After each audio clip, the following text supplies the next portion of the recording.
আমি চাই আমার যে বাকি 5 ভাই বোনের কথা বলা হয়েছে এটা তাদেরই থাকুক, সেটাই আমার খুশি।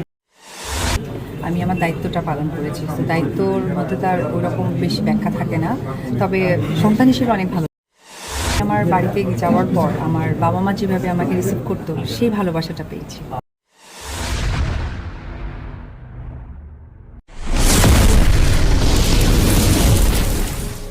মধ্যে থেকে বলবো যে আমার দায়িত্ব, যেহেতু আমি ওনাকে বাবা সমর্থন করেছি, আমি আমার দায়িত্বটা পালন করেছি, তো দায়িত্বর মধ্যে তার ওরকম বেশি ব্যাখ্যা থাকে না, তবে সন্তান হিসেবে অনেক ভালো লেগেছে। মনে হয়েছে যে আমি আমার বাড়িতে যাওয়ার পর আমার বাবা মা যেভাবে আমাকে রিসিভ করতো সেই ভালোবাসাটা পেয়েছি।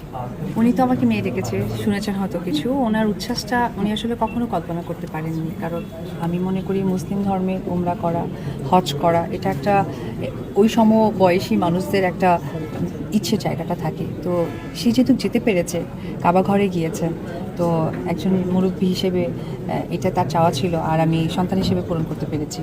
আমি আসলে উনি যে অন্তর থেকে দোয়া করেছেন, আমার জন্য ভেবেছেন, এবং আপনারা জানেন আমার বাবা মা নেই, এই যে ভালোবাসা, তো উনি যেহেতু আমাকে দিতে চেয়েছেন আমিও গ্রহণ করেছি, কিন্তু আমি চাই আমার যে বাকি 5 ভাই বোনের কথা বলা হয়েছে এটা তাদেরই থাকুক, সেটাই আমার খুশি।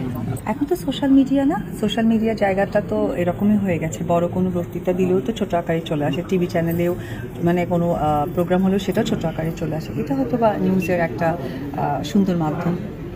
আজকের প্রোগ্রামটা একদমই অন্যরকম আমার কাছে, কারণ একদম সমস্ত সাংবাদিক ভাই বোনদের এখানে আমি দেখেছি উপস্থিতি বেশি, যেখানে ম্যাক্সিমাম প্রোগ্রামগুলোতে আমি আসলে আমাদের সহশিল্পী অর্থাৎ আমাদের অভিনয় শিল্পীদেরকে দেখা হয়, তো এখানে তার আজকে ব্যতিক্রম পেয়েছি, ভীষণ ভালো লাগছে।